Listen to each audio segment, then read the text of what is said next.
Please read that resolution's title and call on Senator Clear first to speak on that resolution. Secretary will read. Resolution 1845 by Senator Bailey, celebrating the 100th anniversary of the birth of John Coltrane, renowned artistic trailblazer and innovative New York jazz musician. Senator Clear on the resolution. Thank you, Mr. President. John Coltrane is a beloved figure whose singularly unique jazz virtuosity built upon Harlem Renaissance legends and influenced the entire world. Many of Coltrane's earliest performances were uptown at the Apollo Theater. One of Coltrane's final performances was at the christening of the African Cultural Center in Harlem, where he dedicated the song Tunji to Babatunde Olatunji. In between, he was simply beloved all over the world. His masterwork, A Love Supreme, was described as a musical prayer in 4 movements: acknowledgement, resolution, pursuance, and psalm, which combined to form Thanks to God for a Spiritual Awakening. For the past 5 years, in my district, we have extended and enriched the Coltrane legacy in Harlem with an annual tribute each September called the John Coltrane Jazz Appreciation Day Festival. Performers have included legends such as Dr. John Satchmo Manan, trombonist Craig Harris, Patience Higgins, Antonio Hart, Bill Saxon, Camille Thurman, and the Darrell Green Quartet. The John Coltrane Jazz Appreciation Day Festival is a treasured event that draws a capacity crowd of nearly 2,000 people, and we hope that this year, on the 100th birthday of John Coltrane in the heart of the Harlem Renaissance Cultural District, we will continue to pay proper tribute to the greatest of all time, John Coltrane. I want to thank Senator Jamal Bailey for bringing this important resolution today. This is more than just about art and entertainment. It is about preservation. And in a period in time where much of our culture is threatened with erasure, it is important that we pay tribute and lift up our great artists like John Coltrane. The music of Coltrane represents so much of not only the Black experience in America, but also the human experience of struggle and triumph. Mr. President, thank you, and I proudly vote aye. Thank you, Senator Clear. Senator Gennardis on the resolution. No, Billy. Senator Gennardis.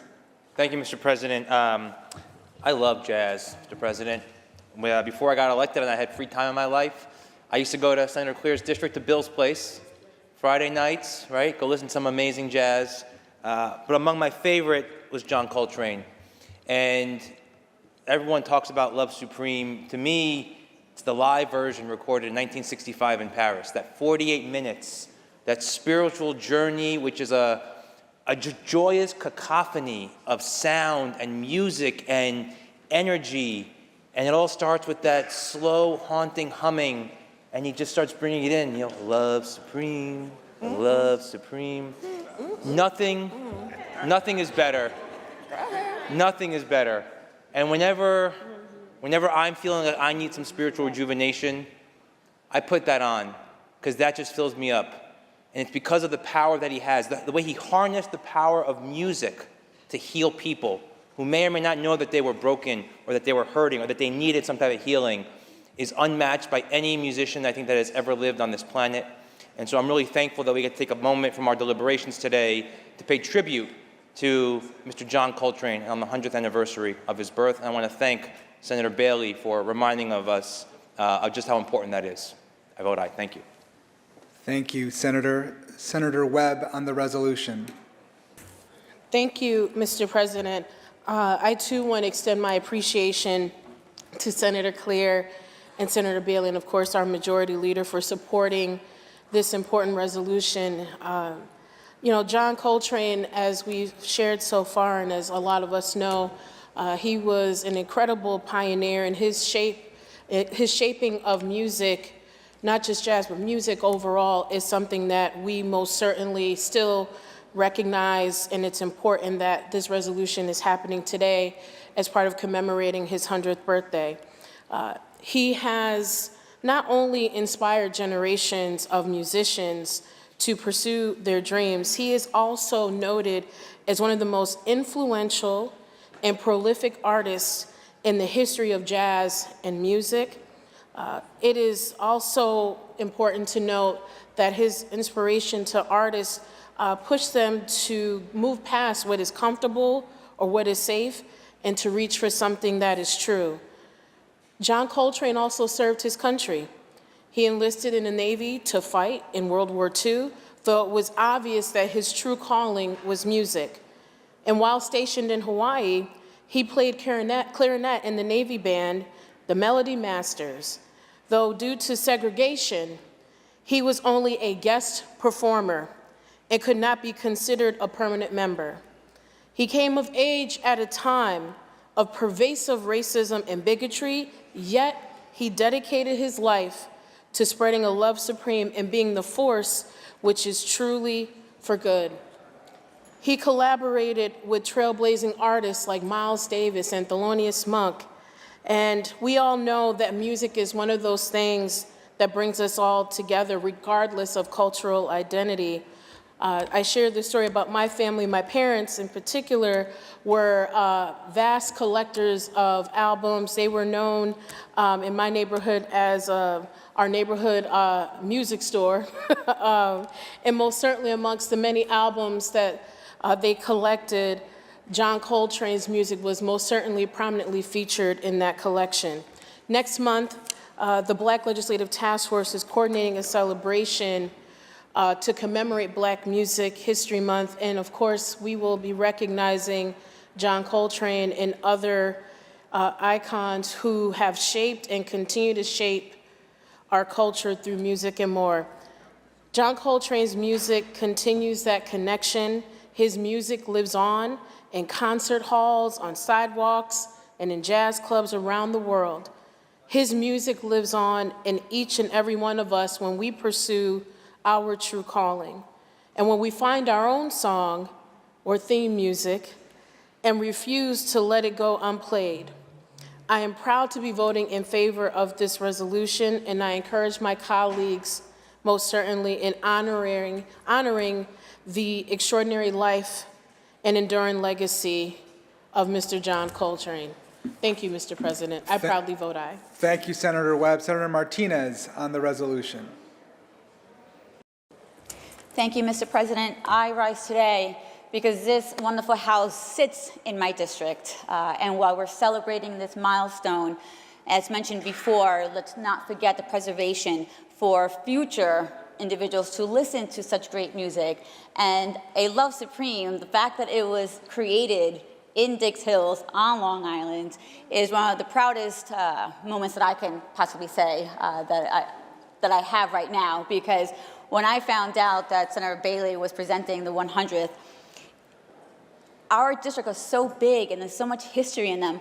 And even though jazz is all over the state and the city and Queens and in the Bronx and so forth, but he's on Long Island, right? So I just needed to stand up for that. And I just want to say to the family, thank you for uniting so many people through music, through culture, and please know that you will remain in our hearts forever. Thank you. Thank you, Senator Martinez. Senator Sanders on the resolution. It is true that John Coltrane was an amazing spirit, a force of nature that he chose to harness itself through the question of jazz. It is true that Harlem certainly played a major role with him, and you pointed out you're part of Long Island, but it is also true that when John Coltrane went home, he went to Queens. That's right. That's right. His home was in Queens. His home was in St. Albans, as a matter of fact, that perhaps this is the soil that gave him the supreme love that we all are speaking of. Perhaps this is where he was able to bring it together, and I invite all of you to discover what John Coltrane discovered, that there's something godly about Queens, and that we all should go there. Jazz is noted by many different things. Improvisation is one of the most important things to jazz. In a good jazz concert, You never hear the music the same way twice.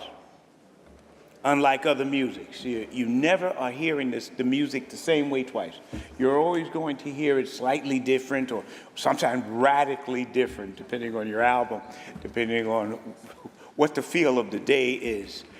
John Coltrane took jazz and took it to just a whole nother level that we frankly have yet to figure out where it is. People have branched off, many people have branched off from him and have gone in so many different ways. The Mahavishnu Orchestra quickly comes to mind, and others have just gone all over the place with jazz. So I invite everyone to find two different things. First, of course, to find yourself in jazz. John Coltrane is a great way to start, but jazz is so wide, it has room for everyone. And another place that has room for everyone is, of course, Queens. So find yourself in Queens also, because you'll fit in well with John Coltrane. Thank you very much. Thank I you, vote yes. Thank you, Senator Sanders. Senator Bailey, to share his love supreme and to close. Thank you, Mr. President. I'd like to thank leaders to a cousin, Senator Martinez, for being so gracious, Senator Clear for sharing her views from Harlem, and Senator Gennardis and Senator Webb and Senator Sanders.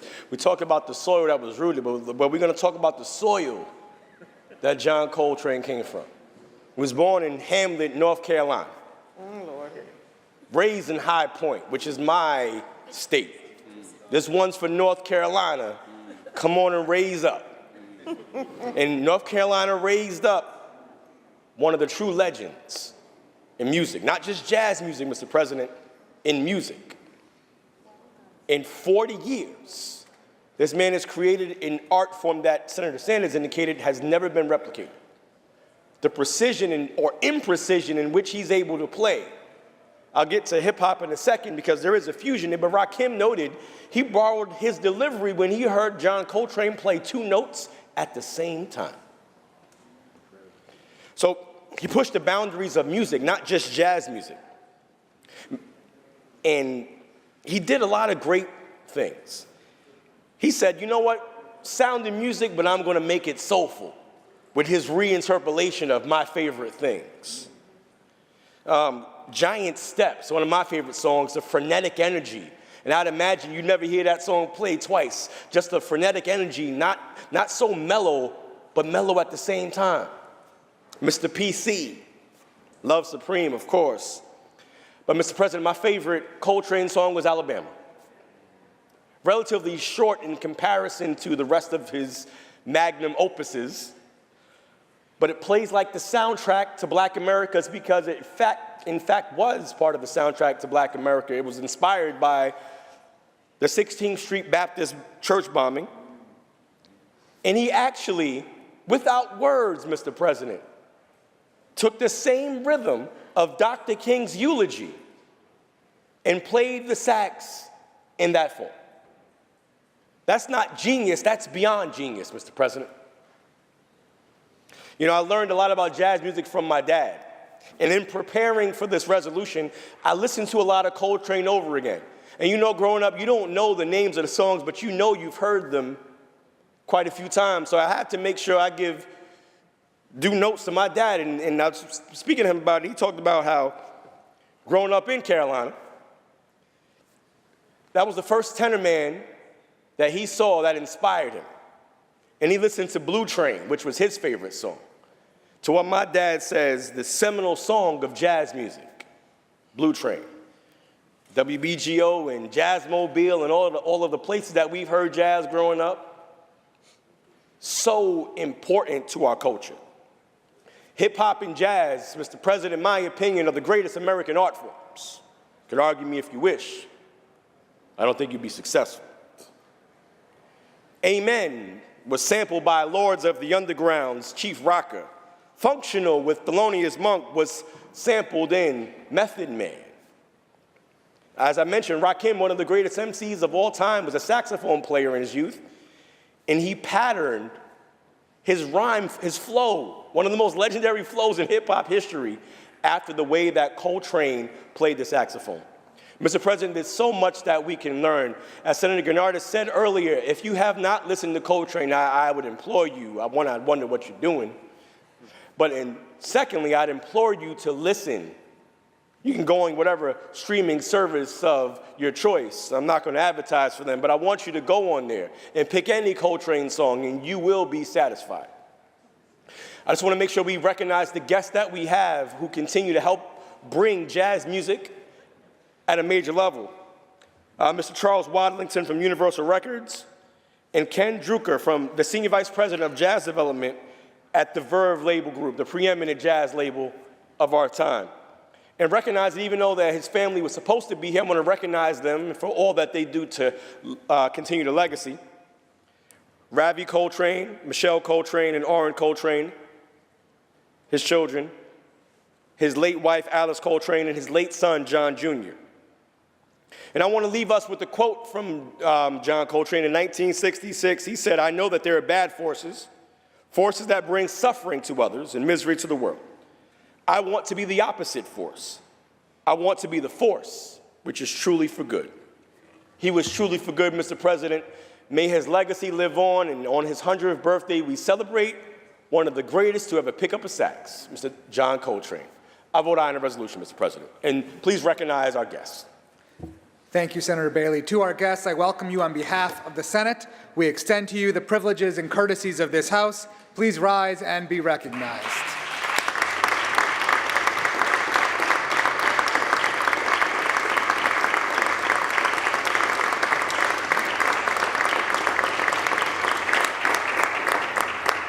The question is on the resolution. All those in favor, please signify by saying aye. Aye. Opposed, nay.